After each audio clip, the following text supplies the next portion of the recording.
चमगादड़ के पंखों की फड़फड़ाहट, झिंगुरों की लगातार आवाज, उल्लू की हूटिंग, अशुभ ध्वनि, यहां तक कि दूर कहीं सियार के रंखटे की आवाज ने रात की उस खौफनाक शांति को और गहरा कर दिया था। बादल और काले हो गए थे और बादलों की गर्जन पहले से कहीं ज्यादा तेज। तब तक माधव लगभग दौड़ ही रहा था। उसकी नब्ज तेज धड़क रही थी। जल्द ही उसे वो जगह दिखाई देने लगी जहां जंगल की सीमा खत्म होती थी। उसका घर अब सिर्फ 100 गज की दूरी पर था। अचानक उसके दाहिनी एड़ी के पिछले हिस्से में कुछ छुपा। उसके हाथ से लालटेन गिरी और टूट गई। धधकती हुई लौ सीधे लाल मिट्टी में जा गिरी और बुझ गई। माधव दर्द से करा उठा। उसी समय रोशनी मध्यम पड़ी और धीरे धीरे अंधेरे में समा गई। उसे कुछ दिखाई नहीं दे रहा था, लेकिन उसे साफ सुनाई दे रही थी पायल की झनकार। वह अपनी जगह पर बैठ गया। उसके पैर में अभी भी दर्द था। हवा में टिमटिमाती रोशनी की एक छोटी सी लौ हवा में मंडरा रही थी और धीरे धीरे उसकी तरफ बढ़ती आ रही थी। कौन है वहां? अपनी आवाज को दृढ़ और साफ रखते हुए मेनन ने पूछा। माधवेता, एक स्त्री स्वर सुनाई दिया। माधव चौंक गया, क्योंकि वह आवाज उसे पहचानी हुई लगी। वह किसी पके हुए कटहल की तरह मीठी थी और उसी छिलके के कांटों की तरह तीखी भी। उसने अंधेरे में देखने के लिए अपनी आंखों पर जोर दिया। उस रोशनी के पीछे छिपे चेहरे को पहचानने की कोशिश करने लगा। पालापू की वह मनमोहक सुगंध उसे एक अजीब से आनंद से भर रही थी। और फिर पायल की छम छम रुक गई जब वह स्त्री का रूप उस घायल आदमी के ठीक बगल में आकर खड़ा हो गया।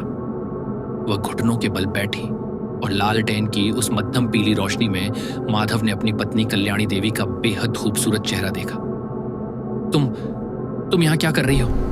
उसने हैरानी से पूछा। मैंने आपके कराहने की आवाज सुनी, कल्याणी देवी ने कहा। मैं बस आपको ढूंढने आई थी। खैर, अब जब तुम यहां आ ही गई हो तो इस कांटे को निकालने में मेरी मदद करो। इसकी चुभन ने मेरी जान ले रखी है। माधव ने अपनी उसी पुरानी और सख्त आवाज में पत्नी को आदेश दिया। देखने दो मुझे। कल्याणी देवी ने लालटेन नीचे रखी और माधव का पैर अपनी गोद में रखा और फिर आगे की तरफ झुककर उस कांटे को निकालने लगी। रोशनी और परछाई के उस खेल में माधव का ध्यान कल्याणी देवी के उभरते अंगों और उसकी मांसल छाती की बनावट पर गया। अपनी 3 महीने की शादीशुदा जिंदगी में उसने अपनी पत्नी को इस तरह कभी नहीं देखा था। शायद यह पहली बार था जब उसे उस स्त्री की शारीरिक सुंदरता का एहसास हुआ था जिसे उसके साथ विदा किया गया था। या शायद यह पालापू की उसी मादक महक का असर था। और फिर अचानक उसकी नजर उस चीज पर पड़ी। द डेविल्स ट्री, शैतान के पेड़ का एक फूल जो उसकी पत्नी के पीछे बालों में बिल्कुल उस जगह सजा हुआ था जहां उसने अपनी चोटियों में पिन लगाई थी। वह पालापू की मनमोहक महक और अपने हुस्न का जादू चलाकर तुम्हें बहकाएगी। वेलाप्पन के कहे शब्द माधव के दिमाग में किसी हथौड़ी की तरह गूंज रहे थे। अपने पैर को पीछे खींचते हुए वो तुरंत उस स्त्री से दूर हट गया।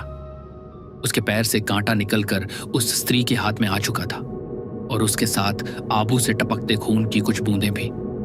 माधव आंखें फाड़े कल्याणी देवी को घूर रहा था। क्या हुआ?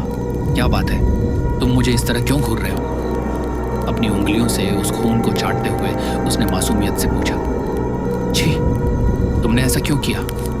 माधव ने अजीब सी घृणा और दहशत के साथ पूछा। मेरी बुआ हमेशा कहती थी कि जंगल में कभी खून की एक बूंद भी जमीन पर नहीं गिरने देनी चाहिए। खून की महक जंगली जानवरों को अपनी तरफ खींच लाती है। उसने बड़ी मासूमियत से जवाब दिया।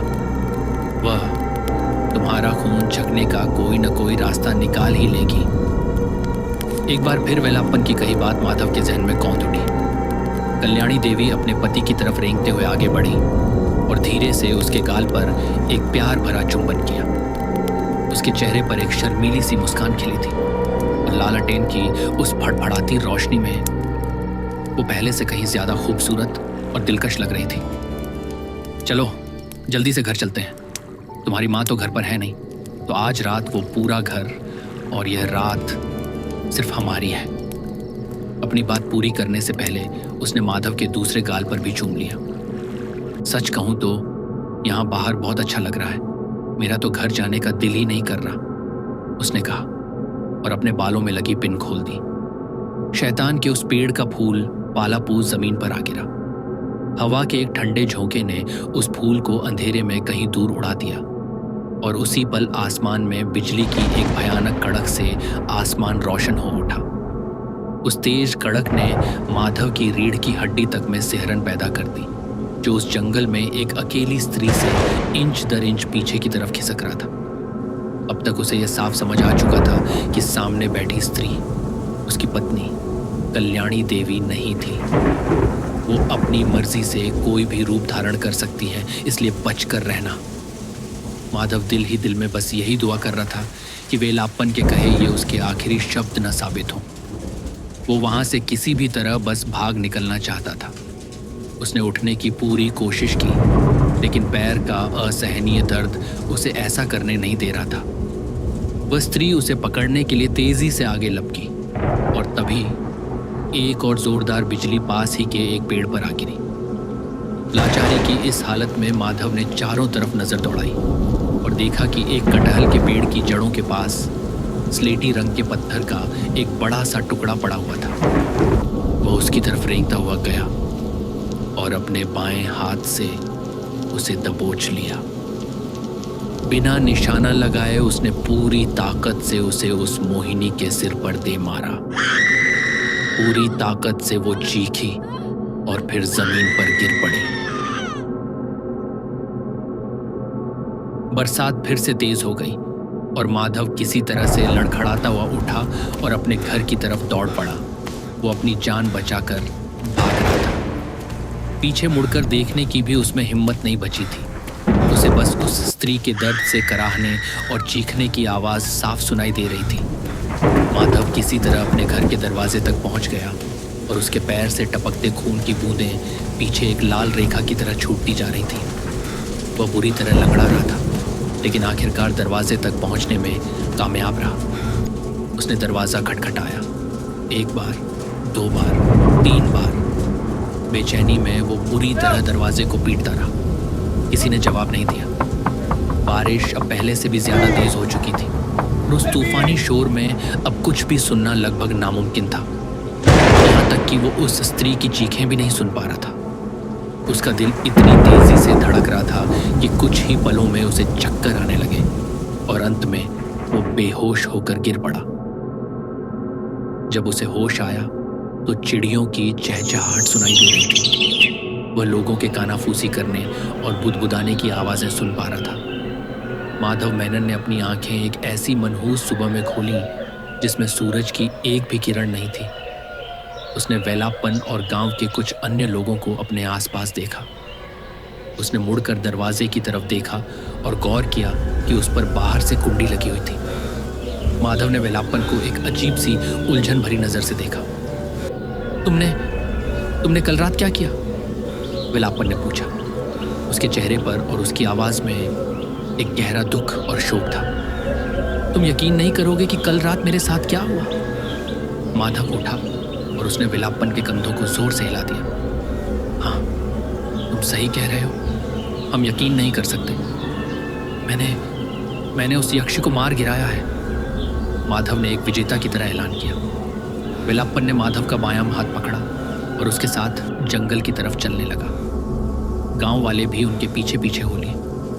कुछ 100 गज की दूरी तय करने के बाद वे एक ऐसी जगह पर पहुंचे जहां पहले से ही कई और ग्रामीण और 3 पुलिस इंस्पेक्टर जमा थे। वेलाप्पन भीड़ को चीरता हुआ आगे बढ़ा। वहां का नजारा देखकर माधव सन्न रह गया। उसकी आंखों के सामने जैसे अंधेरा छा गया। उसकी पत्नी कल्याणी देवी वहां बेजान पड़ी थी और उसके सिर से फूटा खून किसी छोटी नदी की तरह बहकर मंदिर के पास वाले तालाब की ओर जा रहा था।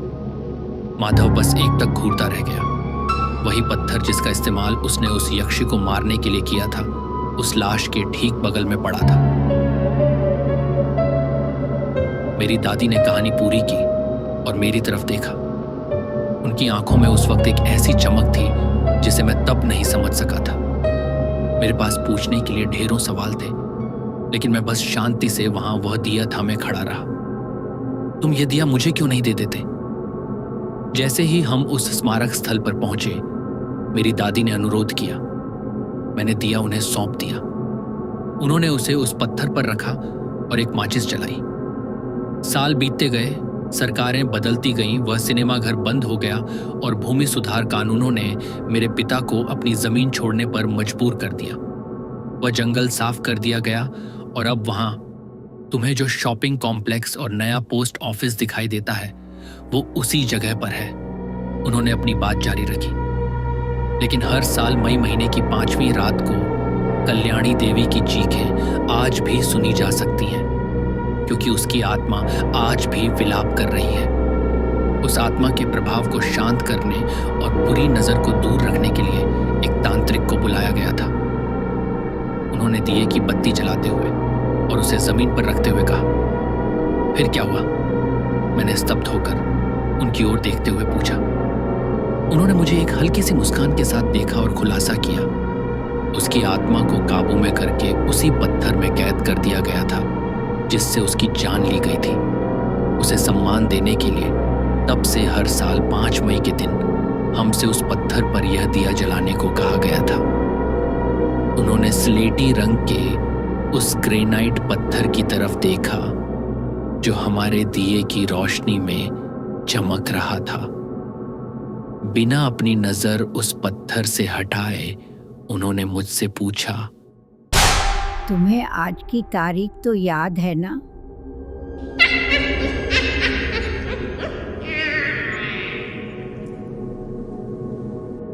Welcome to the Hindi Horror Hub, your destination for chilling tales and terrifying stories.